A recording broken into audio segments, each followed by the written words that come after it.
Ang Ebanghelyo ni Luke Kabanata 18. Pagkatapos, sinabi niya ang isang talinghaga sa kanila tungkol sa kung paano sila dapat laging manalangin, at huwag panghinaan ng loob. Sinasabi, sa isang lungsod, may isang hukom na hindi natatakot sa Diyos at hindi niya iginagalang ang mga tao. Ngayon may isang babaeng balos sa lungsod na iyon, at madalas itong pumupunta sa kanya. Sinasabi, tulungan mo akong makamit ang katarungan laban sa aking kaaway.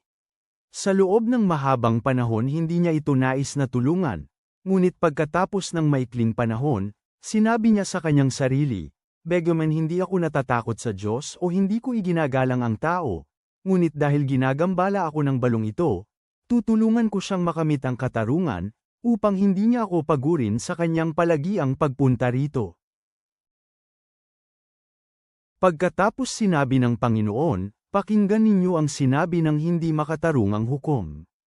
Ngayon, hindi ba ibibigay din ng Diyos ang katarungan sa kanyang mga hinirang na dumaraing sa kanya araw at gabi?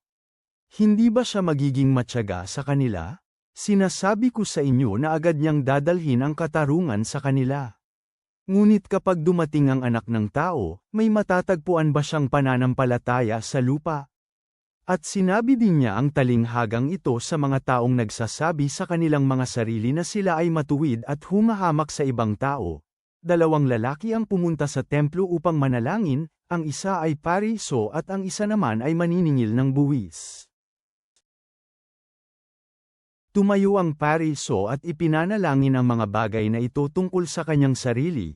"Diyos, nagpapasalamat ako sa iyo dahil hindi ako katulad ng ibang taong magnanakaw, mga hindi matuwid, mga mangangalunya, o tulad ng maniningil ng buwis na ito. Nag-aayuno ako ng 2 beses bawat linggo. Ibinibigay ko ang ikapo ng lahat ng aking nakukuha.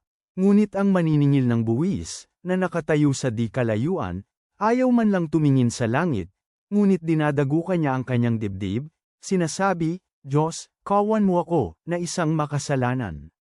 Sinasabi ko sa inyo, umuwi ang taong ito sa kanyang bahay na napawalang sala kaysa sa isa, dahil maibababa ang bawat taong nagmamataas ng kanyang sarili at maitataas ang bawat taong nagpapakababa ng kanyang sarili." Dinadala rin ng mga tao kay Jesus ang kanilang mga sanggol, upang sila ay kanyang mahawakan, ngunit nang makita ito ng mga alagad, sinaway nila ang mga ito. Ngunit pinalapit sila ni Jesus sa kanya, sinasabi, "Payagan ninyo ang mga maliliit na bata na lumapit sa akin at huwag ninyo silang pagbawalan. Sapagkat ang kaharian ng Diyos ay nauukol sa mga gaya nila. Totoo, sinasabi ko sa inyo, ang sinumang hindi tatanggap sa kaharian ng Diyos na tulad ng isang bata ay tiyak na hindi makapapasok doon." Isang pinuno ang nagtanong sa kanya, sinasabi, "Mabuting guro, ano ang kailangan kong gawin upang magmana ng buhay na walang hanggan?" Sinabi ni Jesus sa kanya, "Bakit mo ako tinatawag na mabuti? Walang mabuti, kundi ang Diyos lamang. Alam mo ang mga kautusan, huwag kang manggal-anya, huwag kang pumatay, huwag kang magnakaw, huwag kang magpatutuo ng kasinungalingan, igalang mo ang iyong ama at ina." Sinabi ng pinuno, "Sinunod ko ang lahat ng bagay na ito mula pa sa aking pagkabata." Nang marinig iyon ni Jesus, sinabi niya sa kanya, "Isang bagay pa ang kulang sa iyo. Dapat mong ipagbili ang lahat ng mayroon ka at ipamahagi mo ito sa mga mahihirap, at magkakaroon ka ng kayamanan sa langit, at halika, sumunod ka sa akin." Ngunit nang marinig ng mayamang lalaki ang mga bagay na ito, labis siyang nalungkot, sapagkat napakayaman niya. Habang tinitingnan siya ni Jesus, lubha siyang nalungkot at sinabi, "Gaano na lamang kahirap para sa mga mayayaman na pumasok sa kaharian ng Diyos.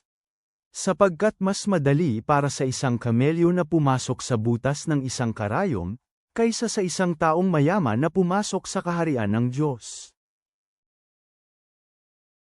Sinabi ng mga nakarinig nito, "Kung ganoon sino ang maliligtas?" Sumagot si Jesus, "Ang mga bagay na hindi magagawa ng mga tao ay magagawa ng Diyos."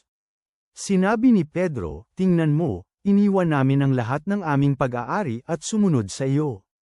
Kaya sinabi ni Jesus sa kanila, Totoo, sinasabi ko sa inyo na walang sinumang nag-iwan ng kanyang bahay, o asawang babae, o mga kapatid na lalaki, o mga magulang, o mga anak, para sa kapakanan ng kaharian ng Diyos, ang hindi makatatanggap ng mas marami sa mundong ito at sa mundong darating, ng buhay na walang hanggan.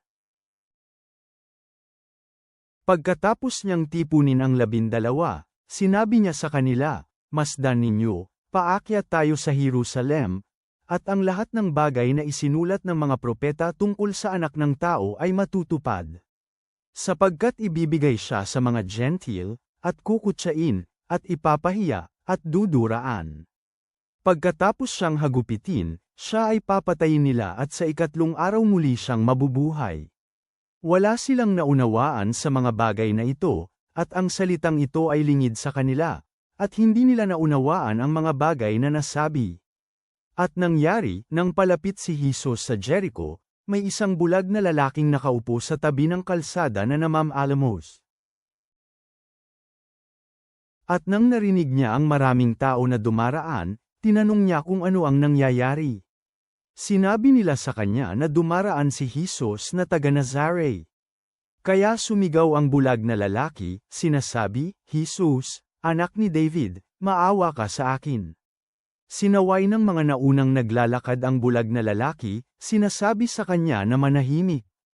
Ngunit lalo pa siyang sumigaw, "Anak ni David, maawa ka sa akin."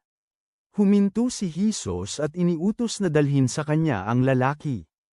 At nang malapit na ang bulag na lalaki, tinanong siya ni Jesus,